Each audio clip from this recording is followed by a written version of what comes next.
Cette fameuse loi de 96 qui cadenasse les salaires, comment fonctionne-t-elle? Cette loi, elle va limiter les augmentations de salaire en Belgique par rapport aux augmentations de salaire des pays voisins, donc l'Allemagne, la France et les Pays-Bas. Tous les 2 ans, on a un rapport qui sort du Conseil central de l'économie, enfin du secrétariat en fait du Conseil central, qui va calculer justement cette marge d'augmentation. Donc c'est, si vous voulez, un pourcentage que les augmentations de salaire ne peuvent dépasser pour les 2 prochaines années à venir.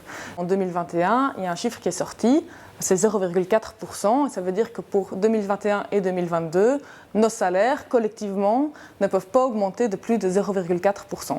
Alors comment est-ce qu'il est calculé ce pourcentage? La première chose, c'est qu'on va en fait voir quelles sont les prévisions d'augmentation de salaire en Allemagne, en France et aux Pays-Bas. Ça, c'est la première chose. Donc par exemple, si on estime que les salaires dans ces 3 pays vont augmenter en moyenne de 5%, eh bien, ça va être le premier chiffre qui va être mis dans le logiciel.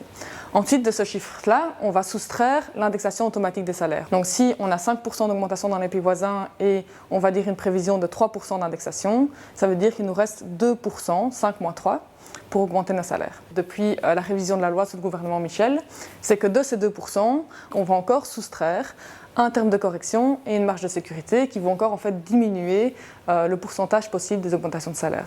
Alors cette loi, elle est fondamentalement problématique. Première critique, c'est la logique économique de la loi. Le fait que, soi-disant, si on a des salaires trop élevés, nos exportations vont être moins importantes et notre croissance économique moins importante, en fait, ce n'est pas empiriquement avéré. Ce n'est pas quelque chose qui tient la route. Et donc, cette logique-là, elle est tout à fait critiquable. Deuxième gros écueil de la loi, c'est cette question qu'elle va augmenter les inégalités sociales.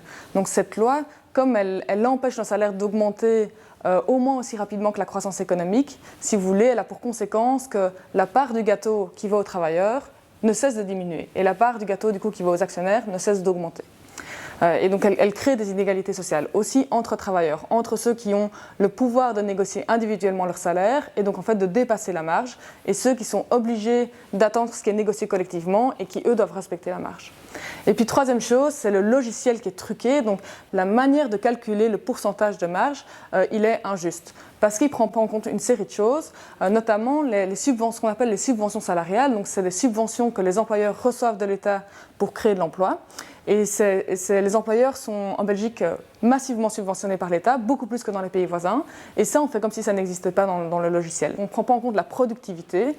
Donc dans la loi, on prend en compte que combien coûte un travailleur, mais pas combien est-ce qu'il produit. Or, en Belgique, on a une productivité qui est meilleure que dans les pays voisins.